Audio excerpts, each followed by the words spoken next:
Yeah. And you list, I believe it's the New Jersey chapter, where you list about 10 different things from, moving a young family and Yeah. not being able to find a church.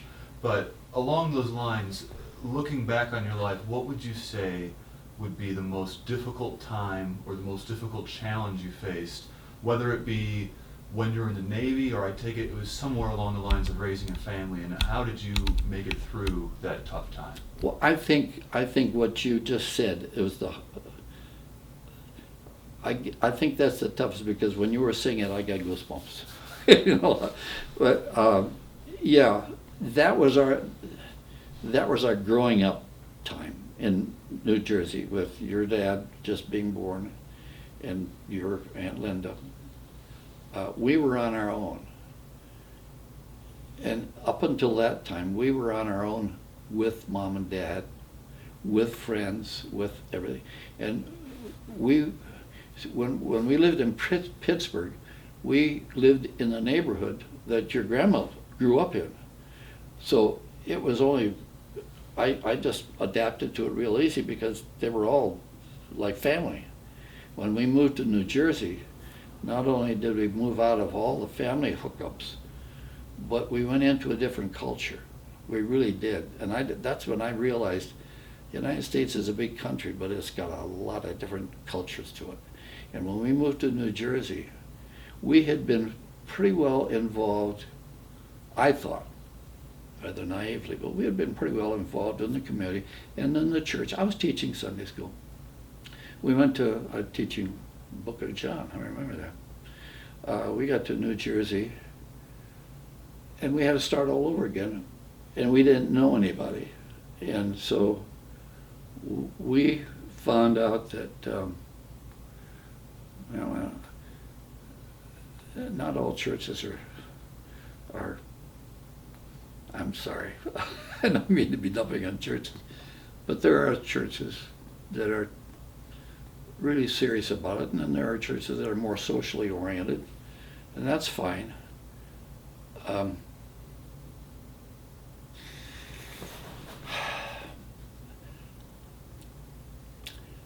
Okay. Did I give you guys the book on bumper stickers? Bumper sticker theology? Mm-hmm. That's not the end. I just come up with some more, and I'm not working with a dear friend of mine that used to work with me here. He has his own company called Tico. He's from Arkansas. Solid guy, but he's arky. He's just really down to the earth. And we were talking yesterday. I see him every Saturday, but that's my mission field, and he loves it. I mean, we really enjoy it. We got to talking about a GPS system, which he's heavily involved in right now, building GPS systems for that. And I started thinking about that. And this gets back to New Jersey. We didn't have one. We didn't have a GPS system. Nobody had a GPS system. But we didn't have the kind of GPS system I needed either. I think about the GPS system. When you think of a GPS system, it knows where you are. It tells you where to go. It tells you when to go or how to go. Turn here, turn there. And it's outside of your control. You can't make that GPS system do anything. You can turn it off. And this is where we got into a discussion.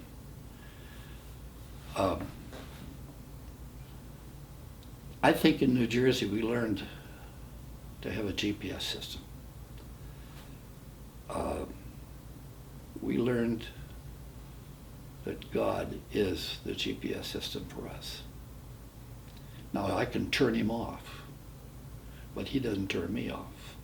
If I turn the GPS system off, I'm dead. When I turn him off, I'm still alive. He knows it. So I think in New Jersey, we found that our beliefs bear fruit and it become real to us. And because we didn't have anybody else. And that's fine. But in looking back, I never thought about this until just you asked the question. I know that that's what happened, because we had a profound change in our relationship with each other, with our children, with our church. We found out there are some things that we will do, and there are some things that we're not going to do. We also found out that just because we're going to do them doesn't mean that everybody has to do them. I'm not accountable for everybody else. I'm accountable for me. But I am accountable for me. And as a father and a husband and parent, I'm really accountable. And if I don't do what's right, there's a lot of losses involved, not just me. And that's where, I guess that's where we got a real rude awakening. But it was a good one too. We found people who were genuinely concerned about us and caring for us. We didn't even know them from a cake of soap, but we're there. Hey, can we help? And it really grounded us to now. It came at a time when we really needed it too, because we were launched out on our own for the first time. We didn't have any support from family.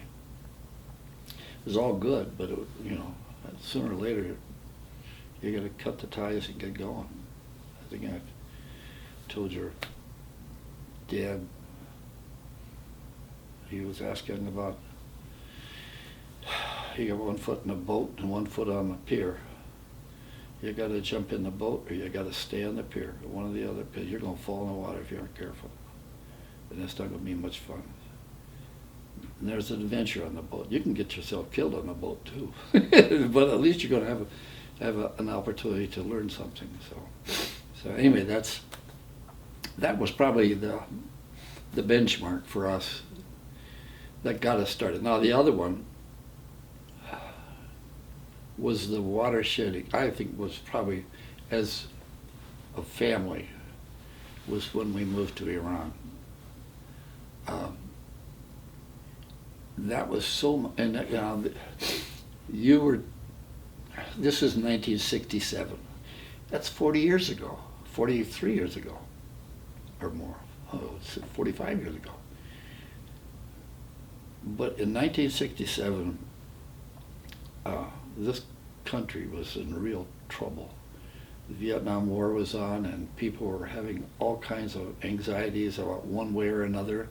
Was it patriotic to go to war, or was it patriotic to not go to war? And there was the country was getting torn apart.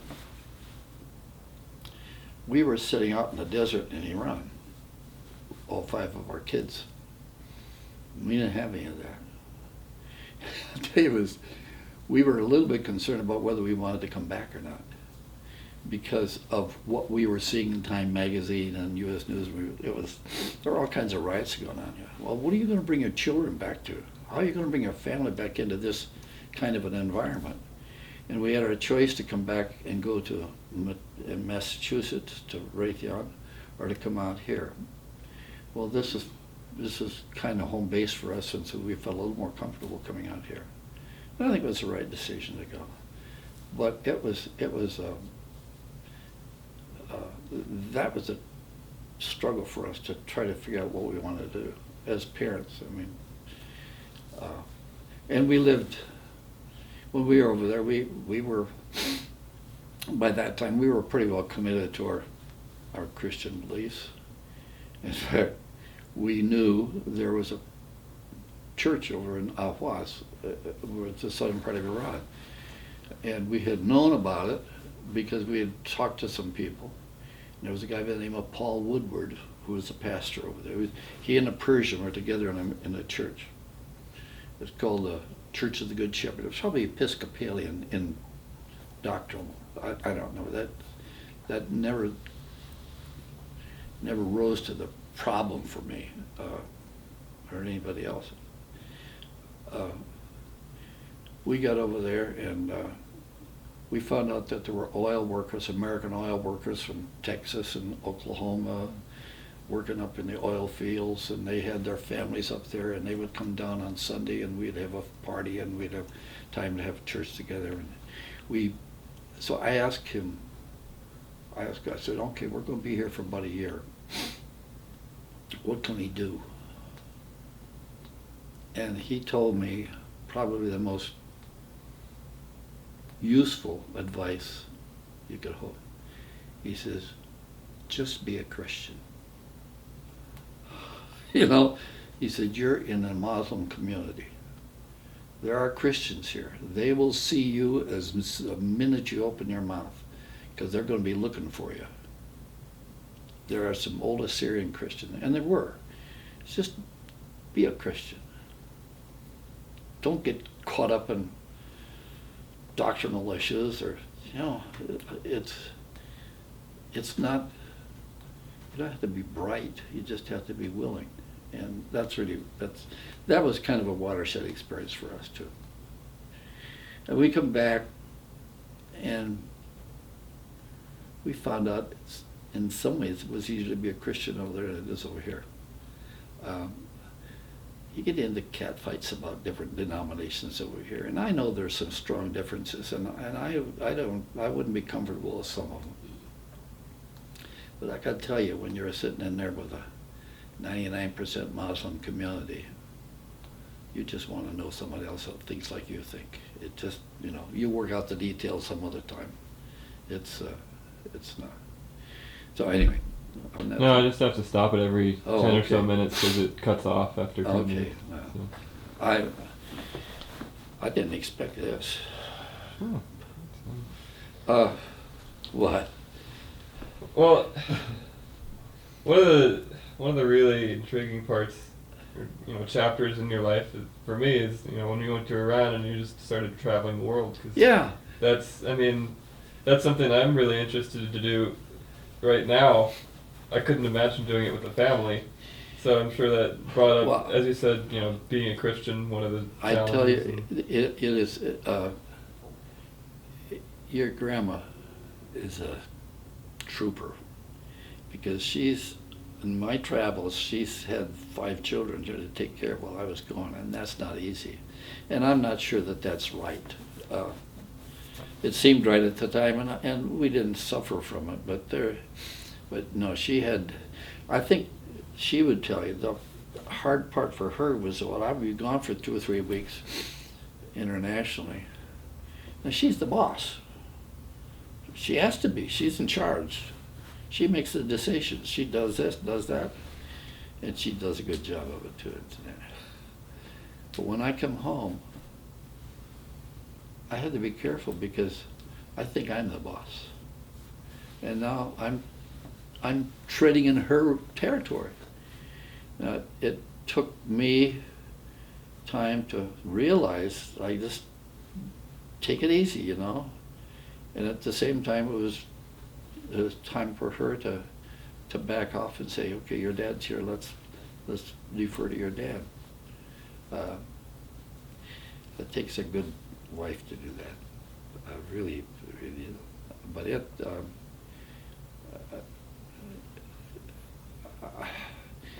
someone asked me, well, there's you know, we've recorded conferences around the country, Christian conferences and counseling conferences, camping conferences, missionary conferences. And so we've been exposed to an awful lot, and therefore we've been accountable for an awful lot too. I mean, it's one thing if I say, well, I don't know about that, but now I can't say that anymore. I know about that, so I'm accountable. But we have found that it is just be a little bit more flexible, a little bit more hesitant to make your judgments. Now, there's some things that are wrong, and I argue about that, but most of our problems, most of everybody's problems are opinions problems rather than, I mean, who doesn't know that's wrong to kill somebody? I mean, everybody, I don't think anybody would disagree with the 10 Commandments. Fine. Well, you don't need much more than that when you get right down to it. If you can live with those, you got yourself pretty well covered. But it's, I think the thing that is most rewarding to me, though, is family. I just cannot tell you how thankful I am for the family we have. Because I know some people who don't have that. And I don't know what else I could have had that would have been any better, but I'm not looking for it, because I'm just family. One of the guy by the name of Don Wirch, who handles children's home down in Couts, Indiana, dealing with kids whose parents are separated or divorced, or the kids got into trouble. It's the next step if you get into trouble as a youngster that you go to, unless you go to jail. There's your chance. And I've known him for a good minute, and he said once, he said, the greatest joy you'll ever have will be related to family. The greatest heartache you will ever have will be related to family. Just make sure that the joys take over the heartaches. Now, that may not be the case for everybody. I think it made pretty much sense to me, though. Because your mom said you were going to come over, and I didn't know what you were going to do here. But I got out a letter that you sent, or a paper that you wrote. My grandpa Cook. Remember that? I still have it. I got it out there. That meant a lot to me. From, what were you, in 5th grade? I don't know when it was now. Somewhere around there. There's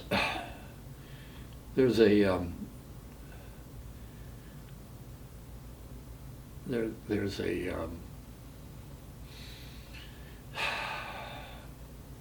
chapter in Jeremiah about a potter. Jeremiah said, I went down to the potter's shed to watch the potter make a pot. And he made this pot, and it was a little crooked. So he destroyed it, remolded it, and made it again.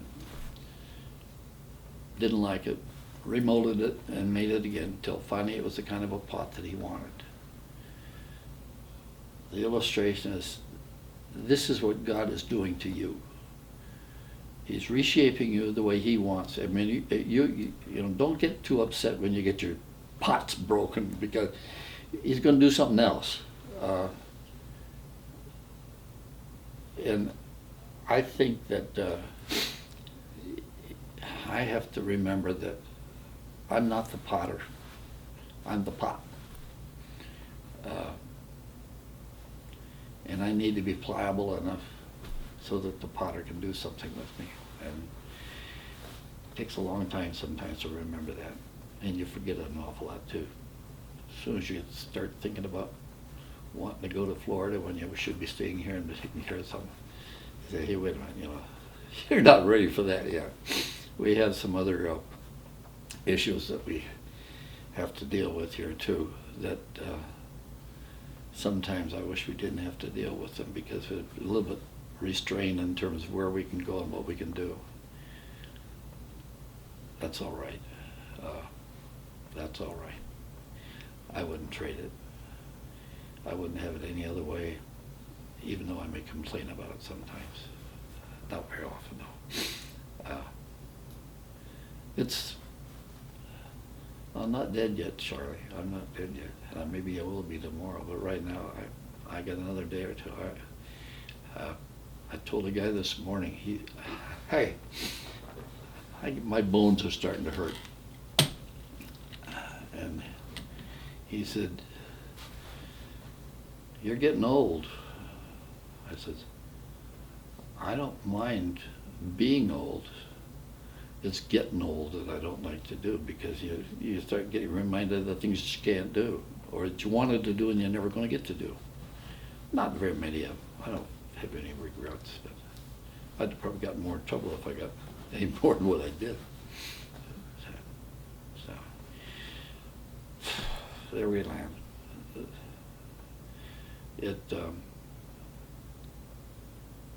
I know that I have told Alex when you weren't here that he's my favorite grandson.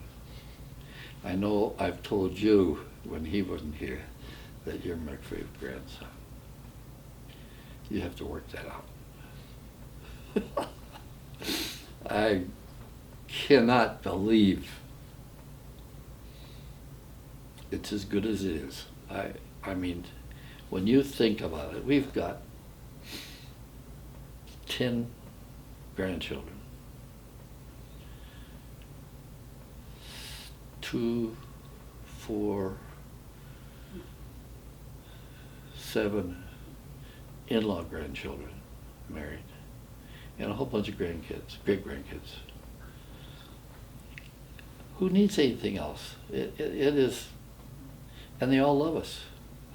You know, I got to tell you, you may want to turn that off. I don't know where you want this on. We sadly know people who don't want to see their grandkids, or they're hiding from their children for fear their children are going to ask them for something or to. That is so sad to me. I mean, just awful that you spent your whole life raising a family and then you don't want to see them. Now, this isn't to say that they all go do their own thing. They should. And if they don't, then they've got a problem. But having done their own thing, it's kind of nice to be able to say, I got a grandson that works with Northern Trust, and I got a grandson that's working out there doing documentaries. It's kind of nice to be able to say that. I got some people who say, I've got a grandson that's in jail. Now, that could happen too, without an awful lot of trouble, without thinking about it. But well, I'm as happy as if I had good sense, really. Charlie, how did you like living in Singapore? Oh, Singapore was beautiful. It's such interesting because it's such a. Well, I always believe, whenever times are tough or whenever you've got a lot on your plate, I mean, Yeah. Chuck's got college and everything, Yeah. and, I always think back to, well, my dad always taught me to do the right thing and to work hard. And Yeah. obviously, he learned that from his dad, and I really believe that having a solid role model or a solid family base to look up to is extremely important, because when I'm stressed out and I've got a lot on my plate, I can open your book and say, well, if my grandpa can do all this and I came from him, I should be able to make it through this exam or this, this long work week. When you were growing up, was there anything similar? I mean, it was such a different time where you were exposed, and you talked about having such a strong work ethic early on. Was there any one person or group of people that you looked at and you said, if they can do it, I can do it too? I don't think so in that sense of the word. I always had a high regard for my dad, who was not an educated man, and my mom. They taught me work. They taught me that the work ethic. They just did it. They didn't say, this is what you have to do. They just did it. And we all grew up in that kind of an atmosphere, which is probably never going to happen again. Hopefully, I guess. But there are pluses and minuses to every generation. I know that, and your generation, I think, has had the benefit of a lot more education, technologically, morally, whatever. I mean, and so I do not, I get a little upset when people our age say, well, they never had it, so we didn't have it as good as they have. I don't buy that. I had it good. Now maybe it's different, but everybody's got their own problems. You know, leave them alone. Help them get their problems solved rather than pick on and saying, well, you don't know what your trouble is. You don't know what my problems are. Well, that's not going to solve any problems. I have great admiration for you guys. I mean, you and Alan and Matt and Lindy and Elizabeth and now Michael and Nathan, or what's his name? Nathan. Nicholas. He's graduating from high school. He's going to be a nice young man, just really nice. And this is great. I don't ever felt like I was deprived of anything. I always felt like, man, I wish you could have got some of the stuff I got. And you will, but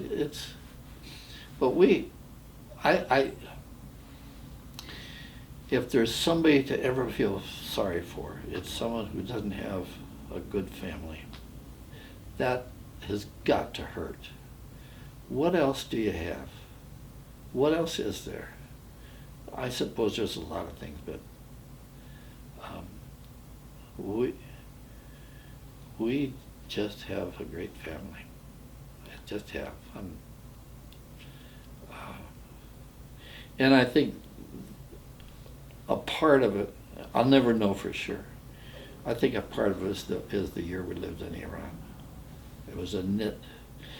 So much of what we think and talk and say is back there. It always goes back to, that's a benchmark for us. Now it doesn't mean we have to go back and live that way, and we don't want to. But there were some things that were molded then that are still in shape today.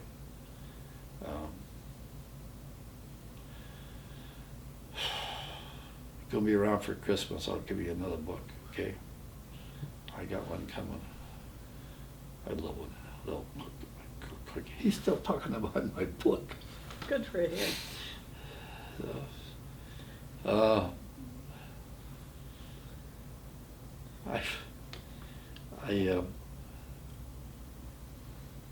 You know, after a few years, you write in the flyleaves of your Bible and your stuff, and you find things. I ran across one today that I'll get it for you. It's a bumper sticker that I don't have in the bumper sticker book, but this is going to go in.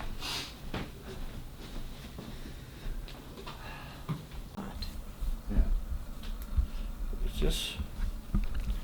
It's just tape. Okay. Oh, that was Charlie's tape.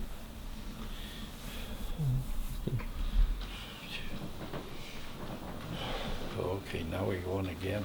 I've done all the talking, now it's okay. It's your turn. Well, we heard it from you, Yeah. but it was like when you guys first met and had to write, and you know, it's not your typical way of meeting your husband of 64 years. No, So- but if you're both truthful, it takes off a lot of time explaining to one another. We didn't have any acts to grow. We didn't have anything to. We just were friends. We didn't have to hide or say things that were impressive necessarily. First of all, I didn't know that when we first started writing, I didn't know whether we'd ever meet each other or not. But I haven't that got there, but that's not. It's just good to have a friend that you can dump on once in a while. You know? So when you did meet, were you nervous? Pardon me? Were you nervous when you When we when met? you met? I can only imagine talking to someone for 3 years and then finally getting to meet them. I don't know that nervous. It doesn't describe it. No. The funny thing was, did you tell them that I really, I touched on it, but I think it'd be well for them to hear from you. I had my life pretty well in order. You know, I had a job, and I was going with a really nice fella. And so when out of the blue you get a telegram that says, I have some time off, could I come and meet you? I said to my mom, I don't think so. You know. So she said, oh, Doris, don't be like that. You wrote to him all that time. You ought to, you know, at least meet him. And he's got time off in the Navy, and that would be just nice. He'd come to Pittsburgh, and you could just have a nice time together. So times were different then, you know. There's nowadays it would be very different. But anyway, he rented a room from a friend of ours, and we went to the airport and we met him, and it was very nice. I thought, this is a nice guy. And then by the time he was ready to go back, I thought, I think my plans are changed. Because I could see that the things that we had written about were very truthful and very open, and we knew each other very well. And nothing complicating it, you know. But it was very good. What about when you proposed? Is there a story, or how did that go? This was the big switch, because after I really met him and thought I would like to meet him again, my mother was never too crazy about us, any of the three children, getting married. She just, I was only 19 going on 20. So she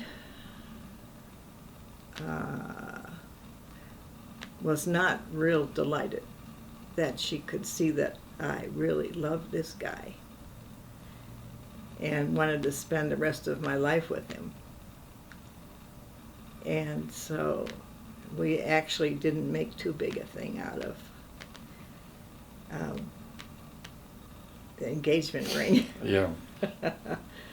But then after that settled down, though, my mom, he was my mom's favorite. She was nice. She was like, her mom was really a lovely lady. Loved to sing. Especially while she was making bread. I'm sorry, Mom, but you didn't sing in cue. But no, the thing I remember about her, among other things, is that she loved to she made homemade bread all the time. But of course, this was in the time when bread was usually made at home. But they had this white porcelain table in the kitchen, and she would start kneading that bread, and she would start singing. She'd sing old Methodist hymns. Couldn't carry a tune. But it didn't make any difference to her. She just loved to sing, and she would knead away and sing like crazy.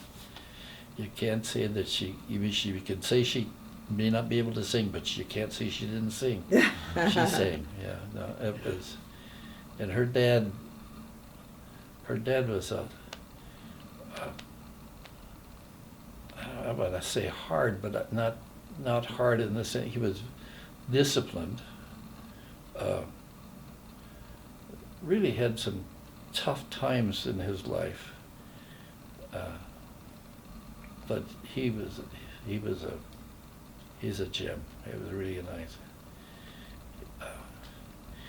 He would, and he loved his family too. He loved to hunt. Yeah. She and her brother and Pat would go deer hunting. In fact, that's where her brother was injured. He came out of the World War II and Battle of the Bulge and everything, and they were out deer hunting and had an accident, slipped, and the gun went off, and he lost his Like, this leg. doesn't Yeah. matter. He's in Florida now. We saw him just before he came back. He and he married.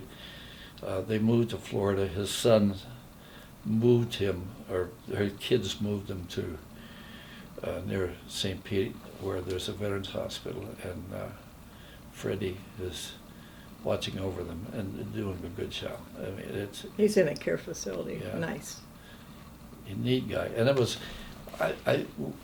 he was very helpful, running interference for us when we were getting engaged and getting married, and he was, in fact, I think he helped us go down to pick up the ring, didn't he? I'm not sure, but he was very helpful to us. He loved his sister, his little sister. I think one of the reasons that my mom was Oh, worried about it was just because we would be going, well, he went to school, so we would be away, and being a mother, that's a hard thing to see her youngest girl go halfway across the country. The funniest thing was when we were engaged, my grandpa was still living, and yeah. he was by himself in his house, and so we went up to tell him that we were engaged and going to be married. And he had a very loud Irish voice with Big a old- very Irish accent. And he said, "Oh, you're going to Indiana. Do you know that there are Indians there?" He was serious, too. He wasn't kidding. No, he wasn't. He was serious. That's Oh, funny. Lordy Dory, they're getting the Indians out there. Yeah, but that's all. But you know, that separation, we really learned to live well together. That was a good thing. I didn't know it was going to be, but it was a good thing. Yeah. Her mom, one of the reasons that her mom was a little bit Reticent. reticent is a good name, good word, is that her mom was taking care of her mom, Doris's grandma, who was bedfast. And she had been bedfast for what, about Oh. 8 years? Something like that. Yeah, it was. So before we were married, she was caring for her mother in bed. We got married, went to school out here, went back, had Linda, had your dad. Your Aunt Linda used to sit on the bed and eat half the baby food that they were feeding to Grandma McConnell. They would, and it was a fun thing. It was party. Everybody had it was great. They enjoyed it, but it really, her mother was sort of nailed down. She couldn't go very far or do very much. It was day in and day out for 8 years, and her aunt Irene lived down the street, and her aunt Agnes lived on the other side of Pittsburgh, and every day they came and helped her. Every day. Irene would come in the evening, and Agnes would come in the daytime, and She had to take a trolley car and a bus yeah, to get to our house, but every day she did it just like a job. yeah, we saw a family at work there. That was really, Yeah. and I wasn't smart enough to know how serious that or how important that was, but it was evident. So, but, Yeah.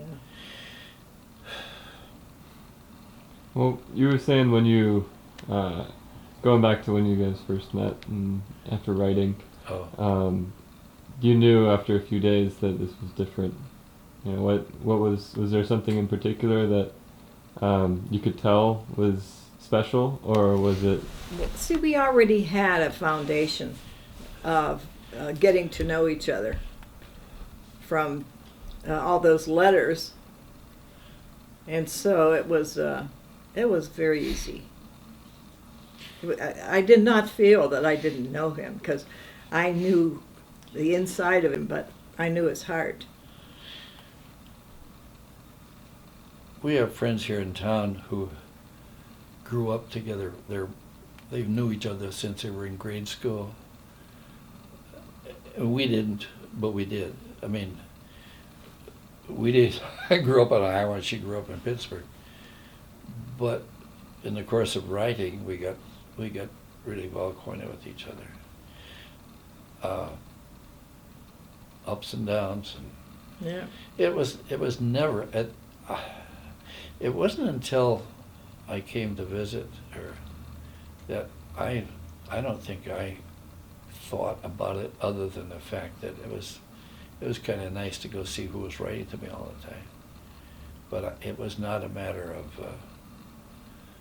trying to further a romance at that point. Yeah. It was after that, but not then. It was, I had pretty well planned on going back to Iowa to my parents, who were not really in the picture that much, but they were of the opinion that, hey, you've been gone for 3 years now anyway. You know, you make up your own mind, and they came along with us. I mean, they but again, this is an era where families broken up because of World War II, some of them sadly, but nonetheless, the whole foundation of everything was shaken, and you sort of had to settle it back down again and find out where you fit.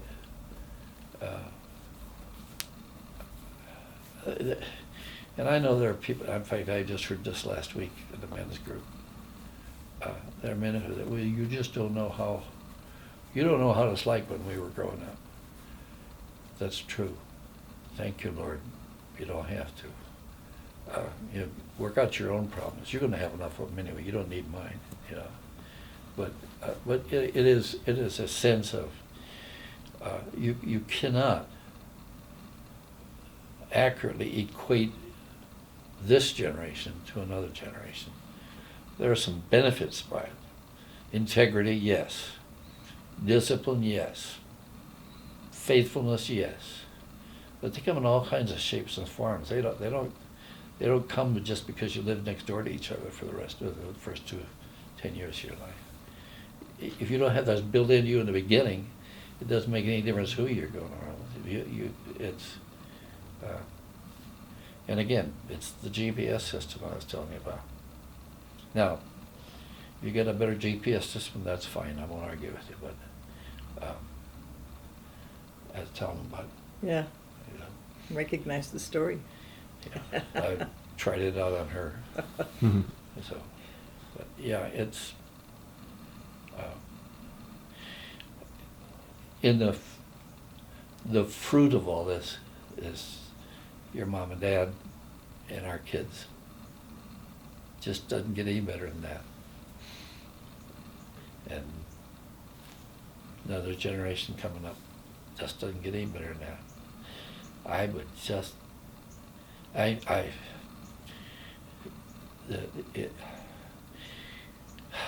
know it's a job, and I know it's hard, and I know it's not very practical, but it sure is fun to watch everybody get together. I mean, everybody. It's a lot of work for everybody to get in one spot at the same time, and you can't expect it, but to me it's sort of gathering in the harvest, like, you know, look at this. It's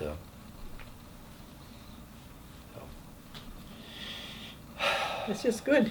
it's good, and no regrets. There are some things that I would really like to do yet. Maybe I'll get to do them. I've never been able to learn, and all my life from high school, in fact, I started out assuming that I was going to be a fighter pilot. And that's why when all the math, all that physics and all the chemistry there. And by the time I got out of high school, the war was, they weren't recruiting fighter pilots anymore. So I ended up in Navy. I never learned how to fly. That's one of my bucket lists that I guess I'll never get to do. Well, good. I fly, but I never, I really always wanted to learn how to fly. I guess I won't get to do that yet. That's all right. There's a lot of things I didn't know. I wasn't smart enough to know that I wanted to do either. I tell you, the thing that is encouraging to me, really encouraging to me, is that I guess technically we have been retired, for at least 15 years. We get to do conferences once in a while, and I enjoy them because there are people out there that we've known for years. But what really is encouraging to me is to see that tapestry in the back, Oh. and that one over there, and this quilt that's going. She's doing it. She's doing some of the most beautiful quilt things you've ever seen in your life. And I get to sit in there on the computer and write. I don't like. You can say you're not a writer, but you can't say I didn't write. It's after you write it, you think, that's dumb. Throw it away and start over again. But I do like. It started about 4 years ago when I got all the stuff in the journal and put it together and give it to your mom and dad. And you guys didn't get the journal. I think that was my notes, and it's not all that important. But I did get. Then the other thing was thoughts. I didn't give you that either, did I? Thoughts, caught, bought, and sought. No. That's okay. Those are. But you got the bumper stickers, with the one-liners and things like that. That's. There's another one out. Sloshing around. It's thoughts, things that I have thought about, things that somebody else has told me about that we've talked about, and there are times when I have given addresses and teachings and stuff like you gave me, the life of my grandpa Cook or whatever. Things that I, this is, well, like the bumper sticker, like a GPS system. You can spin that into a half hour or more, and you can really. I like it when you take the normal and relate it to the eternal. Some things are eternally true. Now, if they are, they're probably in the Bible, and so therefore you ought to be able to find it. But there are just some thoughts that have come along that I throw away half of them, but the other half I keep, and they're good. They sort of let there and slosh around, see whether they work or not. But anyway, that's. Yep. Maybe if you show up around Thanksgiving, we'll come up with something like that. Okay? He's still reading the book. Good for you. I don't think I'm the only one that's still reading it either. Oh. Not that I haven't finished it. No. I was on the plane ride on the one here. That's 1974, 75. That's an old one. That's fun. Yeah. I encouraged him to write it down. That's when he started with the journal. And that actually was the basis for that book. Yeah.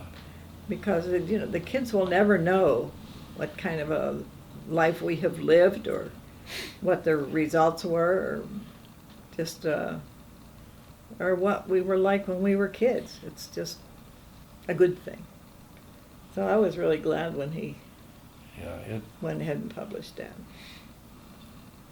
I think you ought to take the adventure every once in a while, though. I really get in the boat, get out there for a while. The thing that most young people fear is failure, as though it's going to wipe them out for the rest of their life. It won't. You'll learn a lot from it. Failure is not all that bad if you learn something from it. Just don't want to do it again. But if you don't try something, you're never going to know whether you get done it or not. That's kind of why I really regret never had learned how to fly an airplane. On the other hand, I'd probably been in a tree someplace, and so this is what I didn't.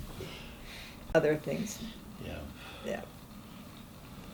Well, I think we gotta be heading home actually for the 5 I o'clock think dinner. you've been pretty Oh. well burned out, We 5 o'clock dinner. Oh, Hmm. Wow. Well, I think people were coming over at 5. Oh, yes. Yeah, then you better